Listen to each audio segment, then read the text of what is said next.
गिबियावनो बयखौबो आंनि चेनेलाव बरायनानै लानाय जाबाय।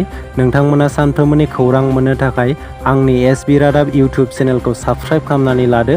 लोगोसे खौरांखौ मोजां मोनोब्ला लाइक, कमेन्ट आरो शेयार खालामनानै होदो। आंनि खौरां फोसावनायखौ मोजां मोनगोन आरो खौरांफोरखौ जोबजासे खोनासंलांगोन होननानै आसा खालामनाय थाबाय। दानिया नोंथांमोना दिनैनि खौरांफोरखौ खोनासंलांदो। दिनैनि गिबि खौराङाव दं, हाग्रामा महिलारि बिथाङा बिटिआर ओनसोलाव ट्राइबेल बेलेन्ड ब्लकखौ गैला होननानै बुंनाया जोबोद दुखुनांथाव। गोबां नाजानायनि गेजेरजों बर'नि गिबिसिन मन्त्रि रुंसारि रुपनाथ ब्रह्म बिथांमोना ट्राइबेल बेलेन्ड ब्लकनि गेजेरजों जोंनि हानि मोनथाय, राव, हारिमु, थुनलाइखौ रैखाथि होबोदोंमोन। बेखौ दिनैनि दिनाव हाग्रामा महिलारिया गैला होननानै बुंनाया जोबोद दुखुनांथाव। बे बाथ्राखौ बुंदों इउपिपिएल दोलोनि गाहाय नेहाथारि राजु नार्जारिया। मख'नो गोनांदि माखासे सान सिगां बिटिसिनि बारग' गाहाय मावफुं सोद्रोमा हाग्रामा महिलारि बिथाङा बिटिआर ओनसोलाव ट्राइबेल बेलेन्ड ब्लक गैला होननानै फोसावदोंमोन।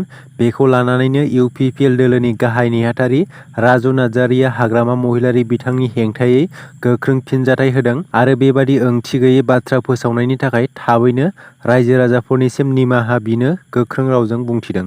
आसाम केबिनेट जथुम्मानि गेजेरजों तामुलपुरखौ फिन आरोबाव जिल्ला महरै फोसावफिनबाय। गरेस्वर समस्ति आरो तामुलपुर समस्तिखौ लानानै गोदान जिल्ला महरै फोसावफिनबाय। बेखौ लानानै एमएलए जलेन दैमारि बिथाङा गिबि मन्त्रि हिमन्त बिश्व शर्मा, बिटिआरनि गाहाय मावफुं सोद्रोमा प्रमद बर' आरो केबिनेट मन्त्रि इउजि ब्रह्म बिथांमोनखौ साबायखर बावदों। तामुलपुरखौ जिल्ला महरै मोननो हाफिननानै तामुलपुरनि रायजो राजाफोरा गोजोननाय फोरमायदों। गोबां ओंथि गैयै बाथ्रा बायदि फोसावनायनि थाखाय माखासे फेसबुक पेजनि हेंथायै एफआइआर होबाय। बिपिएफ हान्जानि आइटि सेल फेसबुक पेजफोराव गोबां ओंथि गैयै पस्ट। जाय समाव सुबुं माहारिया जौगादों, नाथाय बिपिएफ आइटि सेलनि दैदेनगिरिफोरा गाहाय फारसेथिं थांगासिनो नामा? बिपिएफ हान्जाया आइटि सेलनि थाखाय जोबस्रांनाय लामायाव थांगासिनो दं। ओंथि गैयै बाथ्राफोरखौ सोर गनायथि होयो? बिपिएफ आइटि सेल सामलायग्राफोरा बिटिआरनि लेङाइ गाहाय मावफुं सोद्रोमा गबिन्द चन्द्र बसुमतारी बिथांखौ ओंथि गैयै पस्ट होनायनि थाखाय खैफोदाव गोग्लैदों। हालां बाजार youth BPF, Kokrajhar youth BPF, आइला बिपिएफ फेसबुक पेजनि सायाव इउपिपिएल हान्जाया एफआइआर होबाय। बेबादि ओंथि गैयै बायदि पस्ट होनायनि सायाव इउपिपिएल दोलोनि गाहाय नेहाथारि राजु नार्जारि बिथाङा गोख्रों रावजों सोंखारिदों। गसाइगावआव मोसौ बेदर गोदाखोमानानै फानग्रा बेफारि हमनो हादों। गसाइगाव महकुमानि पुलिस बिफाना स्रोदै संदाननानै हमनो हायो मोसौ बेदर गोदानानै फानखुमाग्रा सासे फायखारिखौ। बेनिनो सासे फायखारिया खारखुमायो होननानै मिथिनो मोन्दों। मोसौ बेदर फायखारिखौ गावनि न'आवनो मोसौ बेदर गोदाफुबाय थानाय समावनो हमनो हायो होननानै मिथिहोदों पुलिस बिफाना। हमनो हानाय मोसौ बेदर फायखारिखौ 2 नं पलासिगुरि गामिनि थागिबि आश्राफुल आलम आरो खारग'नो हानाय सासे फायखारिखौ बे एखे गामिनिनो आजमल आली होननानै मिथिनो मोननाय जादों। आधा लिटारनि दै बथलखौ लानानै मोनसे मिथिनो गोनां खौरां। रायजो सरकारा आधा लिटारनि दै बथलखौ बन्द' खालामबाय। दानिया नोंथांमोना आधा लिटारनि दै बथलखौ मोननाय नंलिया। बेनि जायगायाव नोंथांमोना 20 रांनि 1 लिटार एबा बेनि गोजौनि दै बथलखौसो मोननो हासिगोन। साननैसो सिगांनिफ्रायनो रायजो सरकारा आधा लिटारनि दै बथलखौ बन्द' खालामनो फोसावदोंमोन आरो दायो रायजोआव दै बथल बानायग्रा कम्पानिफोरा आधा लिटारनि दै बथल बानायनो मोनला आरो बायजोनि कम्पानिफोराबो आसामाव रावबो आधा लिटारनि दै बथल साप्लाय खालामनो मोननाय नंलिया। लोगोसे गलादारफोराबो आधा लिटारनि दै फाननो मोननाय नंलिया।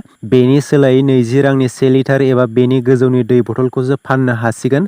फैगौ 2 अक्ट'बर खालारनिफ्राय रायजोआव गोख्रोङै नायबिजिरनाय जागोन आरो जुदि सोरबा गलादारफोरा 10 रांनि दै बथल एबा आधा लिटारनि दै बथल फानखुमायोब्ला बेनि सायाव गोख्रों राहा लानाय जागोन होननानै फोरमायदों रायजो सरकारा।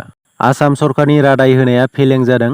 लावख्रिगुरि गामिनि दै लोमजानाय रायजो राजाफोरा सोरखारनिसिम खुद्रिसारनाय दिन्थिदों। गिबि मन्त्रि हिमन्त बिश्व शर्मानि होनाय रादायआ रादायल' जानानै थादों, नाथाय जेंनाया सुस्रांजायाखै। थांनाय 2022 मायथाइनि 12 जुलाइखालि आसामनि गिबि मन्त्रि हिमन्त बिश्व शर्मा बिथाङा चिरां जिल्लानि सिङाव थानाय निज्ला दैमाजों सिलिंखार जानाय लावख्रिगुरि गामियाव सुलाद लानो दावबायहैदोंमोन। लोगोसे बे गामिखौ रैखा खालामनो थाखाय सरकारनि बिथिंनिफ्राय थाबैनो राहा लानाय जागोन होनना खोथा होलांदोंमोन। नाथाय सरकारनि खोथा होनाया दासिमबो मावफुंजायाखै। बेखौ लानानैनो ओनसोलनि रायजो राजाफोरा गावसोरनि गेजेराव होलांनाय दाबिफोरखौ लानानै सुस्रांनांगौनि दाबिजों गोख्रों सोमावसारदों। अदालगुरि जिल्ला दुलाराय बर' फरायसा आफादनि गोख्रों दाबिफोरखौ अदालगुरि जिल्ला खुंथाया गनायथि होबाय। एबसुनि दाबिफोरखौ गनायनानै मोनफ्रोमबो सरखारि मावखुलिफोराव आरो लामा गेटनि साइनबर्डफोराव बर' हांखोजों लिरनो थाखाय उदालगुरि जिल्ला बेंगिरिया बिथोन होबाय। बेयो मोनसे गोजोनथाव खौरां। कक्राझाराव आसाम प्रदेश कंग्रेसनि आफादगिरि भुपेन बर'आ बिथाङा प्रमद बर' बिथांनि सायाव बेरफ्रुसार बिबुंथि होदों।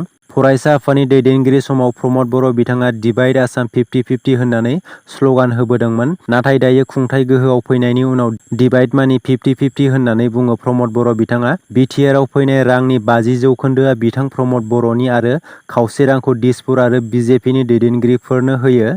आयेन खान्थिनि बारगा आरो जाख्ल'नायजों साग्लोबदों बिटिआरआ। बड'लेण्ड नांगौ होननानै सानैसो दैदेनगिरिया आथिखालाव बेंगालर आरो दिल्लीयाव हा बायदों। बड'फानि जा सिमां बेनि उल्थायै खामानि मावनाय नुनो मोन्दों बर'नि दैदेनगिरिफोरखौ। बैफोर गोख्रों बाथ्राखौ बुंदों आसाम प्रदेश कंग्रेसनि आफादगिरि भुपेन बर'आ बिथाङा। फिसाइ थैजानाय रान्दि हिन्जावफोरनि थाखाय गोजोनथाव खौरां। फिसाइ थैजानाय रान्दि हिन्जावफोरा दानिया दान मोनसेयाव 1250 राङै मोननो हासिगोन। बे बाथ्राखौ रायजोनि गिबि मन्थ्रि हिमन्त बिश्व शर्मा बिथाङा फोसावनानै होदों। दानिया उइद' पेन्सन एबा रान्दि हिन्जावफोरा मोननो गोनां राङा अरुण'दय स्किमनि रांजों समान जाबाय। दिनैनि खौराङा एसेनोसै। आसा खालामो नोंथांमोना खौरांखौ खोनासंनानै मोजां मोनबाय। खौरांखौ मोजां मोनदोंब्ला मोनसे लाइक खालामदो। लोगोसे सानफ्रोमबोनि खौरां मोननो थाखाय आंनि एसबि रादाब इउटुब चेनेलखौ साबस्क्राइब खालामनानै लादो। गोजोन्थों।